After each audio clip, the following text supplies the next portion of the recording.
Collar को लेंगे। Collar अपनी बात को क्या कहना चाहते हैं, देखते हैं। नमस्कार। हेलो। हाँ, बोलिए, क्या कहेंगे? हाँ, बोलिए ना आप। हाँ, मैं पुणे से प्रदीप बोल रहा हूँ। हाँ, बोलिए प्रदीप जी। प्रदीप जी, आप बोलिए, आपके टीवी का आवाज मत सुनिए। हाँ, पुणे से प्रदीप बोल रहा हूँ। हाँ, मैं आपको एक कारण बताना चाहता हूँ और एक उपाय बताना चाहता हूँ। बिल्कुल बताइए। तो कारण में एयर कंडीशन एक मैं बताना चाहता हूँ। हाँ, बताइए ना। एयर कंडीशन मतलब ऐसा, अभी मैं पुणे में रहता हूँ। मेरे आजू बाजू में जितने भी लोग हैं, हाँ, जितने बड़े बड़े लोग हैं, जितने पैसे वाले लोग हैं, हाँ, तो वो लोग गाड़ी चलाते हैं तो कंटिन्यू उनका एसी चालू रहता है।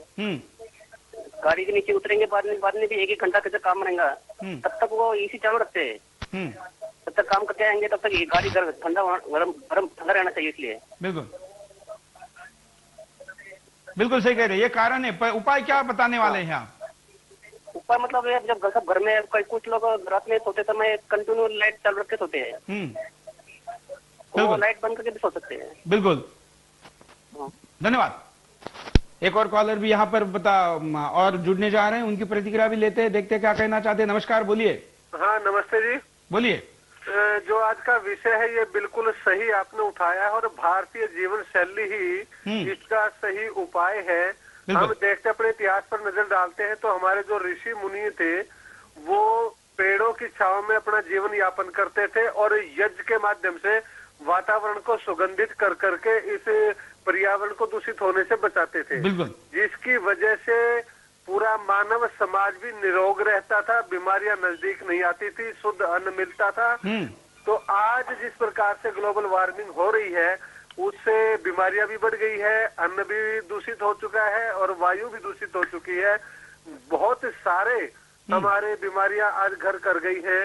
पंचमहाभूत मतलब हम पूरा सृष्टि का निर्माण का साहित्य मानते हैं भगवान का, और एक पंचमहाभूत जो पांचों तत्व है, ये पांचों तत्व दूषित हो चुके हैं।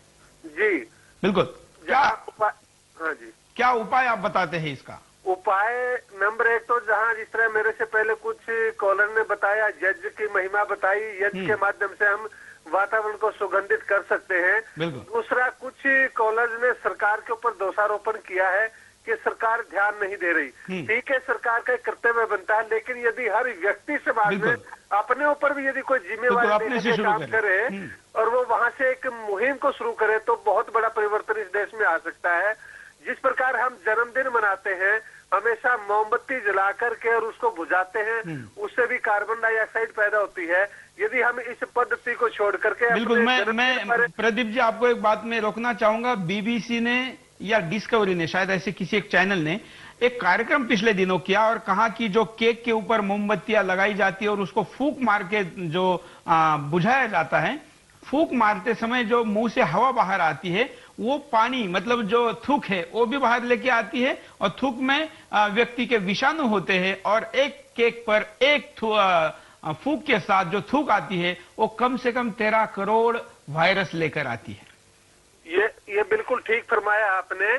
और इस पद्धति का यदि हम भारतीय जीवन शैली के साथ जोड़े तो भारत की जीवन शैली में जब किसी की मृत्यु होती है तब दीपक को बुझाया जाता है, लेकिन आज का मानव पाश्चात्य संस्कृति में रंग करके अपने जन्म दिवस पर ही दीवे को बुझा रहा है, ज्योति को वो अंधकार की तरफ लेकर के जा रहा है। ये बिल्कुल गलत है।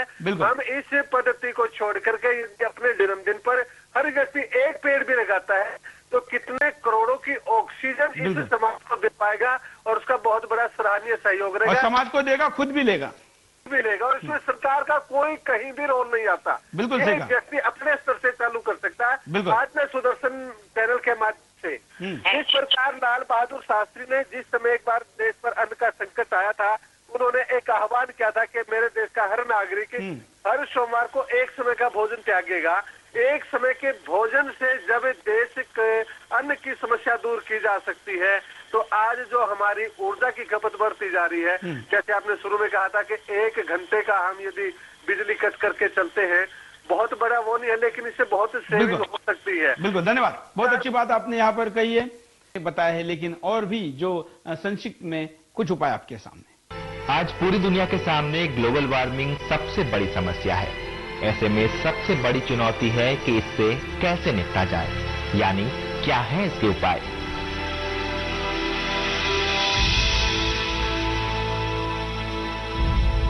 ग्लोबल वार्मिंग के बारे में जानकर तो आप जान ही गए होंगे कि धरती के तापमान में बेतहाशा बढ़ोतरी ही इस समस्या की मूल जड़ है। ऐसे में ये सवाल उठना लाजमी है कि क्यों धरती के तापमान में इतनी तेजी से बढ़ोतरी हो रही है। सभी कारणों को खंगालने के बाद एक ही चीज जो सामने आती है वो है हमारी जीवन पद्धति में बदलाव।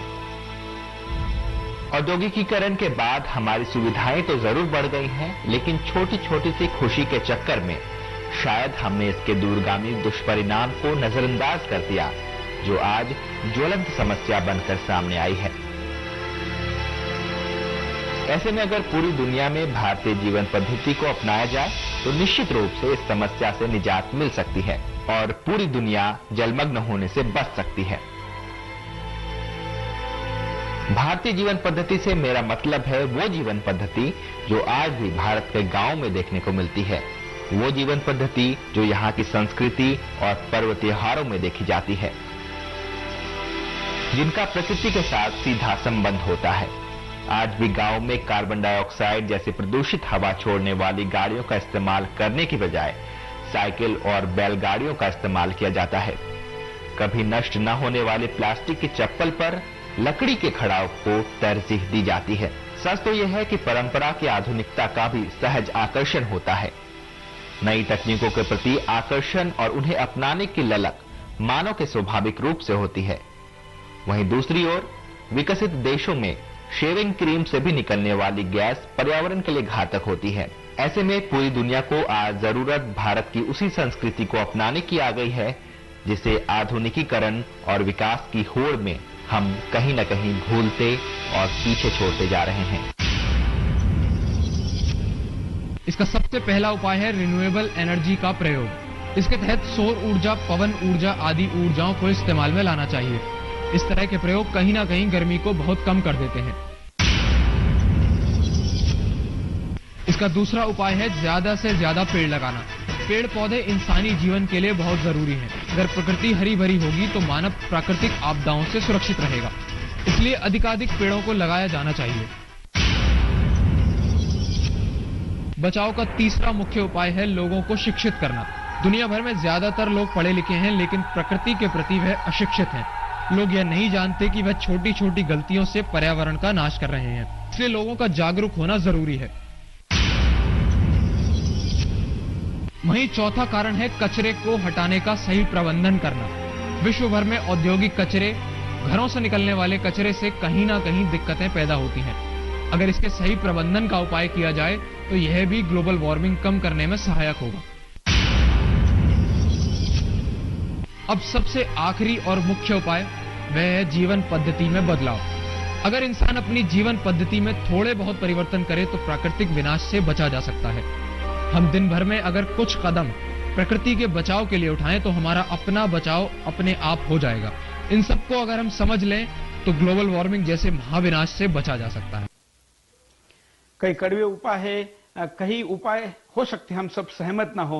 बैलगाड़ी से आज दुनिया का पूरा व्यापार चलाना संभव जरूर नहीं है, लेकिन अनावश्यक तरीके से अपने सोसाइटी के अंदर या अपने मार्केट के अंदर ही जहां हम पैदल जा सकते हैं वहां चंद कदमों के लिए बड़ी सी गाड़ी निकालकर उसको डीजल और पेट्रोल के द्वारा दुनिया में धुआं फैलाने का उपाय तो रोका जा सकता है। ये गलती तो रोकी जा सकती है। अपने अपने स्वभाव से, अपने अपने आवश्यकता अनुसार ये पृथ्वी माँ को अपनी माँ कहते हुए अगर हम सोचेंगे तो शायद ये सारे उपाय हम खुद भी कर पाएंगे।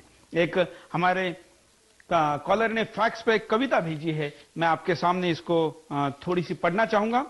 आजकल दुनिया वाले बड़े परेशान हैं, जिसके हम बात कर रहे परेशानी की, यही इस कविता में कही। आजकल दुनिया वाले बड़े परेशान हैं, बढ़ रही है ग्लोबल वार्मिंग को देखकर हैरान हैं।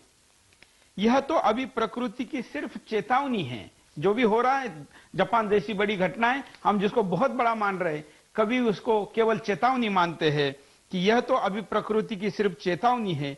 बरती हमने लापरवाही तो दुनिया से इंसानियत की रवानगी है। अभी जापान पर टूटा है कहर इस मौत का, मुकाबला नहीं कर पाए हैं इस चोट का, संभल जाओ वरना बरसेगा कहर, संभल जाओ वरना बरसेगा कहर, हर तरफ होगा यहां तबाही का मंजर है, अभी वक्त संभल जाने का, आगे मौका नहीं है अफसोस जताने का। बहुत अच्छी कविता हमारे कॉलर ने यहां पर भेजी है। आज हमने ये पूरा कार्यक्रम ग्लोबल वार्मिंग के प्रति उपायों के ऊपर और जो भारतीय जीवन पद्धति इसका उपाय हो सकती है उस पर समर्पित किया। साथ ही हम याद करेंगे कार्यक्रम के आखिर में उस तुलसी को जो हमारे आंगन में लगाई जाती है और दुनिया में जो एसी से निकलने वाले उष्मा और हवाई जहाज से निकलने वाले प्रदूषण के कारण ओजोन का स्तर आकाश में कम हुआ है, उसको बचाने के लिए हमारी तुलसी माता, तुलसी का छोटा सा पौधा सबसे बड़ा उपाय हो सकता है। यह विदेशी भी मानने लगे हैं। तो सोचिए हमारे उन पुरखों के बारे में जो शायद अंगूठा छाप आज के जमाने में कहे जा सकते हैं। कोई किताबी ज्ञान उन्होंने नहीं लिया था, लेकिन इस सृष्टि को बचाने के लिए जो चीजें उन्होंने हमको बताई और हमने उनको अनपढ़ कहते हुए उसको नकार दिया, भूल गए, वही चीजें आज दुनिया का सबसे बड़ा से बड़ा साइंटिस्ट हजारों करोड़ रुपए लगाने के बाद भी कहता है कि नहीं, कोई रास्ता नहीं है, वापस जाना पड़ेगा। शायद अगर आप इस मूल स्थान से ज्यादा दूर नहीं गए हैं तो आप भाग्यवान हैं, लेकिन अगर आप ज्यादा दूर जा चुके हैं तो आपको पीछे मुड़ना जरूरी है। समझ जाइए, अभी भी रास्ता बाकी है। आज के लिए इतना ही। जय हिंद।